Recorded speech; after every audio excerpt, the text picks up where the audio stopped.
Are bracing for a massive migrant caravan making its way through Mexico. 2,000 migrants who crossed into southern Mexico on Sunday say time is of the essence, saying they're afraid of asylum changes under a new president come January, worried that this is their last chance to get into the country. News Nation's Jorge Ventura has the latest from San Antonio this morning. Jorge, I'm curious how these cities are now preparing for another new migrant surge.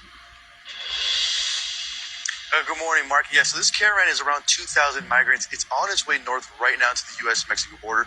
And officials across Texas say they are active alert, including officials in El Paso. Now, officials in El Paso are adding that they are tracking that caravan's movement and are in active conversation with Mexican authorities.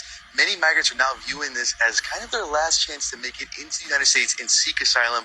With that upcoming election, migrants are expected that with a Trump administration, with that possibly of winning in November, that the Trump administration could introduce more of those hardline immigration policies and cracking down on asylum, but also ending that CBP-1 Act, which Mexican officials say now migrants are growing very impatient with, and say that we could possibly see even more of these smaller groups come here to the U.S. Now, right now, Marky, it's unclear if that migrant group would head to El Paso or another entry point here in Texas like McAllen. But officials say they are expecting that group to start making that way closer once they kind of reach Mexico City. We'll kind of see what direction they head to. But El Paso saying they are in active communication with Mexican officials at the moment, tracking that group headed to the U.S.-Mexico border, Marky.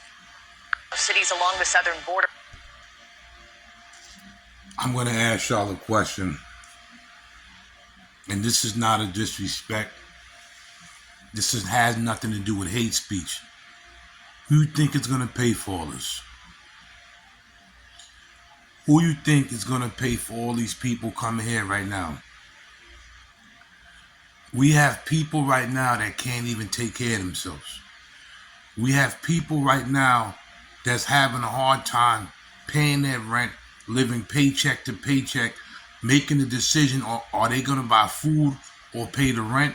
Are they going to pay the rent or pay the gas bill and electric bill? Are they going to pay the rent, or do they have to have gas money to put in their car to go to work?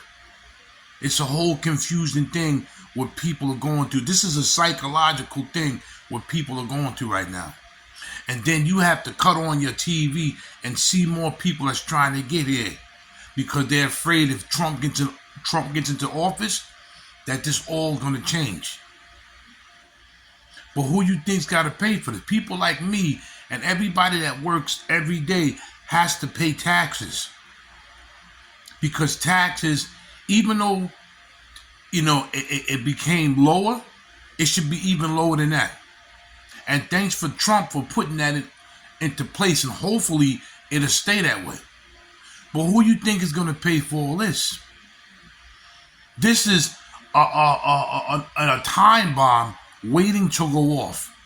How much more you think this is going to be accepted by the American people? How much more do you think the psychological beatdown in American people's head, where they're living paycheck to paycheck, looking at their families, thinking, I have to make more money, and I have to work all of these hours, and these people are getting everything for free. How long you think this mental beatdown is going to happen with the American people? Because in a minute, it's going to get worse. In a minute, there's going to be more homeless people. In a minute, the food is going to be less and less. In a minute, the water is going to be less and less. That's what's going to happen.